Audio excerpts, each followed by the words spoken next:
Hello, and welcome to Author Spotlight.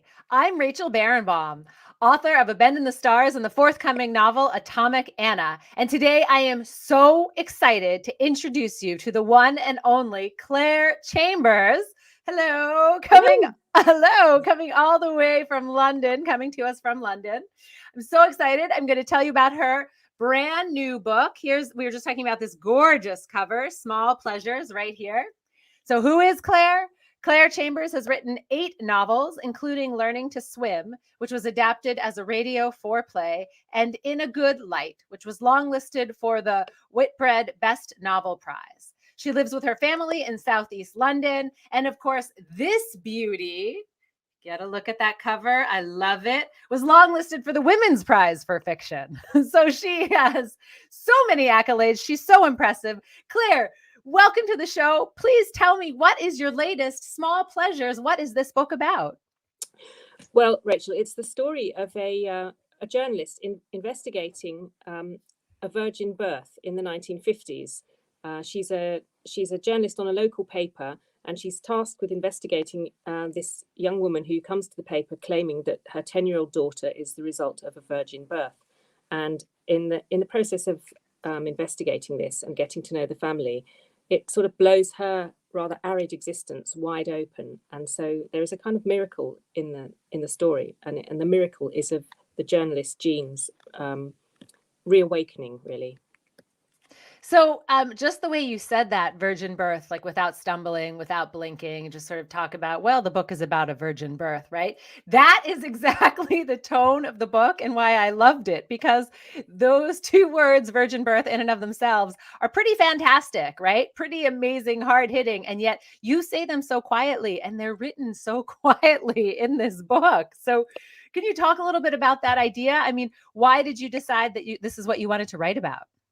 Well, I heard an interview on the radio many years ago, about 20 years ago, about this London journalist who had broken this story in the 1950s about a woman who claimed that her daughter was the result of a virgin birth. She claimed that she'd been in a sort of sanatorium at the time of the supposed conception, and surrounded by women, and couldn't possibly have conceived this child, but that here was this child.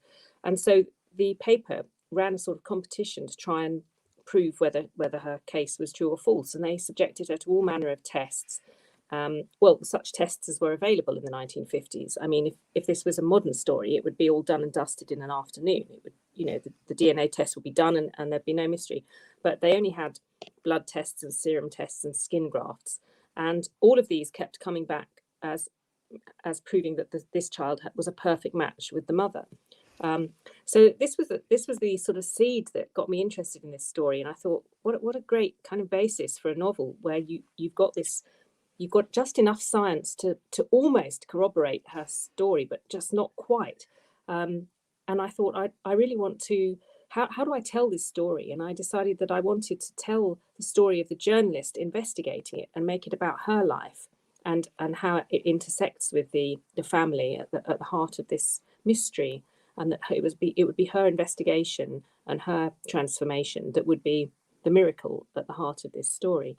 And it just seemed to me such a good springboard for talking about women's issues and the role of women in the 1950s, and the sort of virgin mother trope that's sort of so important in kind of feminism.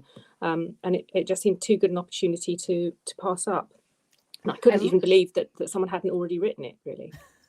I love it. And I'm so glad you wrote it. And you sort of jumped right into my next question, as if you could almost read my mind here. But right. So here we have a woman who's claiming that this was a virgin birth, right? And nobody's listening. And in the book, you have Jean as the reporter, the one woman right there, who's sitting at the table with all the guys. And they're like, let's pass this to Jean, right? No one else is going to cover this.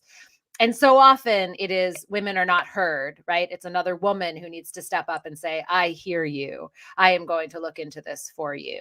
And I think you captured that so well. Is that part of what you were thinking about? I mean, you presented it beautifully.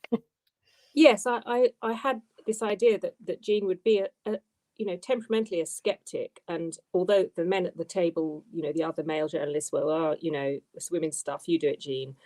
She would take it seriously. And then having met Gretchen, the young woman at the heart of it, she would she would find herself very much warming to her and wanting to believe her, and finding her very plausible, and rather resenting the men's dismissal of Gretchen, and sort of wanting it to be true for reasons more than just that it would make a good story for her paper.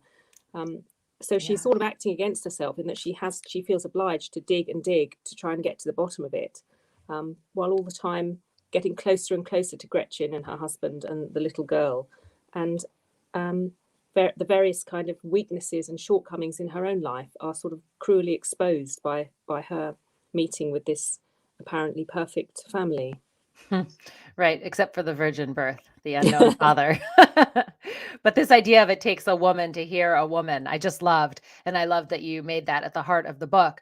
But similarly, we have Jean is a complicated character in that she is also very quiet. She has small pleasures in the world, right? I love at one point you talk about she has a sort of a trinket box of things that she's collected that she doesn't open, right? So a beautiful hand cream, a beautiful perfume, whatever it might be, a journal that she doesn't use. But she doesn't use them. But these are her small pleasures that she keeps secretly. Can you talk about that? Why did you keep them her secrets? I just had this idea of, I'm guilty of this myself, of sort of hoarding things that are too lovely to use. I think we all kind of do this in a way. You buy a dress that you keep for best, and best never quite arrives. And Jean just takes this to another level, that she has this whole drawer of little treats, but they're only treats while they're unused, while they're perfect. It's a kind of virgin metaphor, really. They're virginal items, because they're only perfect as long as they're not used. And that's her sort of way of using, of treating herself, occasionally opening the drawer and looking at them. And there are occasional moments where she does breach the surface of the hand cream, and in special occasions, and use them. But right. I felt that was just a very telling character note for Jean, this drawer of treasures too precious ever to be used. Yes, I love that symbol. So of course, the big question in the middle of this book, when you're talking about a virgin birth, is what is the purpose of men, right? What purpose does a man serve in a woman's life? Can you talk about how you thought about that a little bit? Well, I suppose the way I dealt with that in the book is that most of the male characters are kind of judged according to how well they treat women, and most of the characters sort of fall short in some way. That there are a few kind of good men. The editor, Jean's editor, is a sympathetic male character. He's got daughters, 4 daughters, so he's had the sort of male edges knocked off him by overexposure to young women over the years, and you feel that this is what's made him a good man. And whereas the other men in Jean's life, her sort of her early lover who's sort of multiply unfaithful, and her own father who falls short, they're all people who have slightly let her down over time. And then she meets this new family, and Gretchen's husband Howard, who is another complicated but also similarly a man of sort of frustrated potential, that she feels a sort of kindred spirit with. Yeah. So she is also a very modern woman in the sense that she's working and, making ends meet for her and her mother, and supporting her mother. And yet she depends on her uncle, who has given her, right, the money to buy their house, and who sends a check or a money order, once or twice a year every year. So, I kept thinking, well, I wanted her not to depend on a man. And yet this uncle is quietly in the background, right, hovering. Yeah, well, that was just necessity. In the 50s, you couldn't, a single woman couldn't get a mortgage without a man to guarantee the house. So she couldn't have bought a house with her mother without the help of her uncle. And I've kind of made her not a career woman out of choice, really, but out of necessity. So I don't think she would think of her career as that. She would think of it as a job that she just has to do to get to pay the bills, rather than a fulfilling career that's enriching her. It clearly isn't that kind of a job. She's very much stuck doing the boring stuff, like writing household hints and about the joy of vests and things. Lettuce. Yeah. Slippers that are National broken. Salad Week or something. and things. So it, you know, her fulfillment hasn't, you know, her career hasn't fulfilled her. She's definitely in a state of frustrated potential, I would say. I do think that is that touches on the experiences of a lot of women, even, you know, today. This book was set right in the 50s, but who also just, you know, need to work in order to put food on the table or whatever, right? You know, and so I thought you really captured that experience of mothering. She's caring for her mother, but still being caretaker, right? I just thought that was beautiful. Okay, so I have to ask you, this is one of my favorite quotes. It's a very short piece that you wrote on page 100, one sentence, and you ask, why do women lie? To protect themselves, of course. And I just love that one line, right? Why do women lie? To protect themselves. So can you talk about this line? Because for me, this line was like, I have it underlined, circled, page, dog-eared, like, why do women lie? Talk about that. Yeah, I think I think it's Martha who has that conversation with Jean. She's a kind of spiky character, and she would automatically assume that, you know, someone might be lying if they needed to, and, you know, why wouldn't you if it's going to avoid you being in trouble? And I think that's sort of, it's in there in the virgin birth mystery. It came to me from when I was researching the original story about the woman who claimed that her daughter had been born as a result of a virgin birth, and that the many other women who had come forward also offering their own stories, but had been ruled out, you know, gradually. And obviously they had sound reasons for very much wanting it to be true, that you know, or wanting somebody to believe them or to prove their case, you know. And I thought, well, you can see why that they might be in a lot of trouble if the truth came out, and that was why they had lied. And so I sort of felt that Martha was in a way one of the only people who just assumed, well, you know, obviously someone would lie about that if they needed to, you know, why wouldn't you? But that sort of point of view had to come from someone else, not from the main protagonist. Not from Jean. I know, but I loved that it was in there. So I also thought that you captured very well this feeling of post-World War II, right? 1950s women. There weren't many boys had been killed in war. It was a very tough time. People were grieving, right? Trying to find their feet under them for a new time in life. And you wrote another passage I just want to read so that our listeners can hear some of your beautiful writing and the way you describe things. I just want to read this paragraph or this page. It's on page 87, if anybody has the book. You write, while the three of them had been talking, she had glanced up the garden and been shocked to see a look of utter desolation come over Gretchen's face when she believed herself unobserved. The fit of melancholy, or whatever it was, had lasted a few seconds. As soon as Margaret called her name, she had snapped to attention, rearranging her features into the brightest of smiles. And I just thought you captured that moment because I think all of us have seen someone do that before, right? When they think they're not being watched, they're their true selves. They're in that moment of melancholy, that moment that, right, so many people were feeling after the war. But then there's this pressure of, oh, but my child is calling and I will smile, right? Mm-hmm. No matter what I'm feeling inside. Can you talk about how that sort of comes out in the book? Yeah, I think that was the first moment when Jean realizes that Gretchen may well have a persona, you know, rather than the front that she presents to the world is not the real her, or is just one version of her. And that's the sort of first moment that she realizes that this is the case, and that there is underneath her beautiful and sort of polished exterior this inner sadness. And I just wanted her to gradually uncover these things. And so that was her first sort of inkling, that Gretchen is more like herself than she had realized, because obviously Jean too has the secret sorrow that she seldom talks about, but is, you know, carried within her.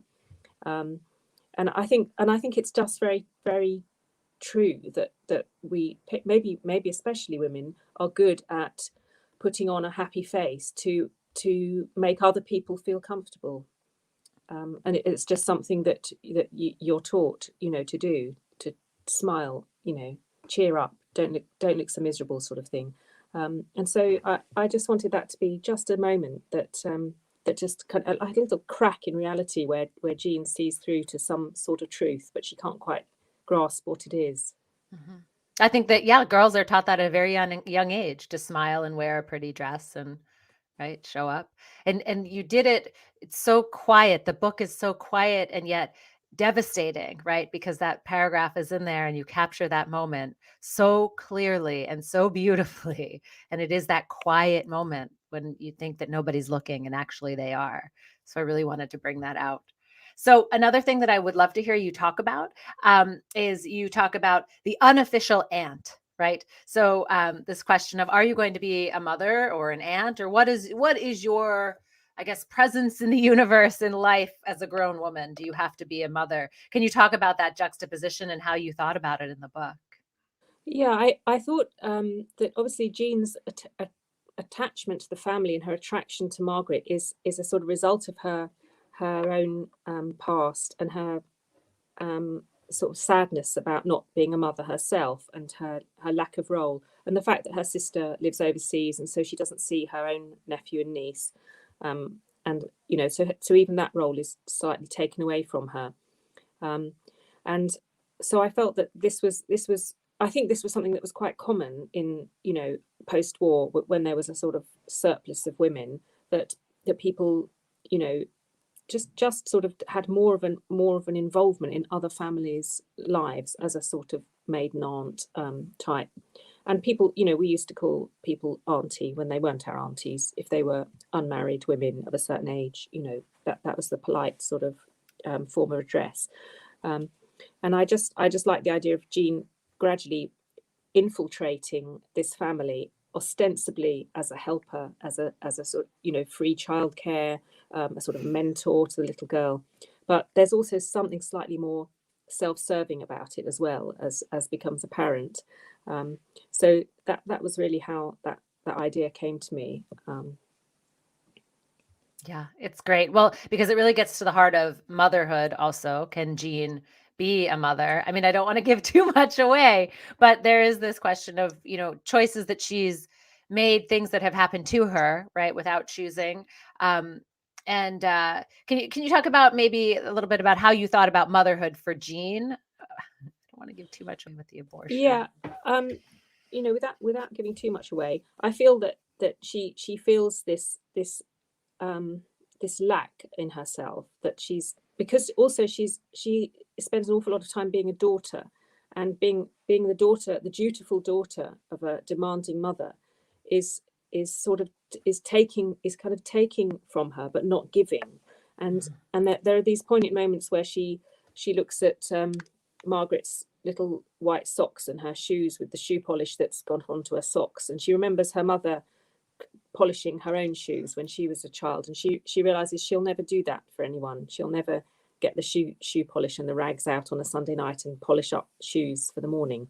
And I think that that's just another feeling of this wasted potential that she suffers from, and why she feels this great attachment to little Margaret, because she's almost the child that she should have had herself.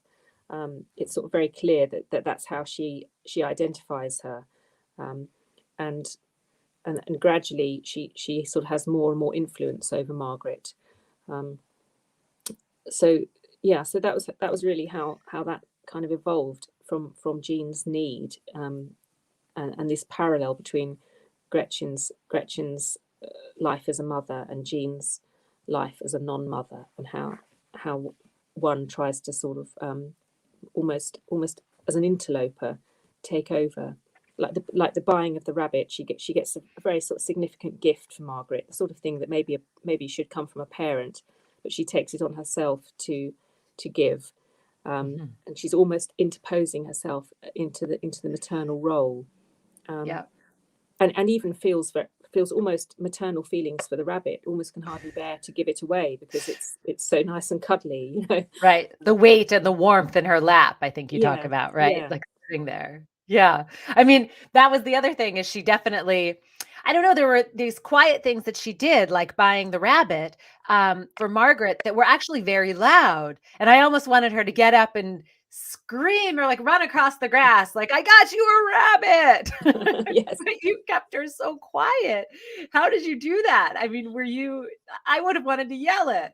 Well, I suppose because her mother had already taken all the fun out of it by pointing out all the things that were wrong with the idea of buying someone else's child a rabbit. So she'd really poured cold water on the whole scheme, and made Jean think perhaps this was a really stupid idea, even though it had been, she felt, motivated entirely by a sort of generous impulse. It had suddenly been sort of twisted by her mother. And it made her think, yes, her mother was just the sort of person who would have refused the gift of a rabbit if someone had been kind enough to give it to them when she was little. And so it immediately made her over-identify with Margaret. Right. So I just want to talk about the mother for just a quick minute, because, we've said that her mother, Jean's mother, is, sort of, she's the caretaker for her mother. Her mother won't leave the house, right? When we first meet her, she feels ashamed what happened to her husband leaving her, and sort of what happened in their marriage and everything. Can you just talk about the mother for a minute and, what role you think she plays for you? Well, she's sort of a cause of what I'd call a kind of soft imprisonment for Jean. I mean, Jean's Yes. not a prisoner exactly because she goes out to work, but she is a sort of prisoner of duty because she feels, having spent all this time out at work and leaving her mother, she then can't go out more than that. She can't enjoy a social life and freedom because otherwise her mother will be lonely. And she's always there in every scene. She's like, oh, Yeah. but mother, I'm worried about my mother. Yeah, she's and Jean has this idea of duty as this sort of forbidding woman in grey with big lace-up boots to kick you with, and I think that's very much how she sees her life, and there's this sort of simmering resentment for her sister, was the one who got married first and escaped abroad, which meant she's completely out of the frame as far as looking after the elderly parent goes, and there really is no choice. It's a sort of bitterly accepted duty. Jean's not quite selfish enough to just leave and abandon her mother, but also she's not quite generous-hearted enough to do it with a really good grace, so she does it with a slightly ill grace. And there are moments when when there are moments of tenderness between them when Jean's realizes this and tries to make an extra effort, and then there's moments when she suddenly becomes bitter and selfish and furious, as we all do from time to time, and the mask of the dutiful daughter slips somewhat, right? And I think that just makes her very human. Just like Gretchen's face, right? When she thinks no one is looking, yes. Right? Okay, so we're going to move on for a few minutes because a lot of my listeners love to hear about the life of an author, and you are very, right, you're prolific and super. I just want to talk for a minute about the Women's Prize for Fiction, right? All these awards. What was it like to get that nomination and to go through that? Oh, well, that was just absolutely wonderful. It's just such a validation. I mean,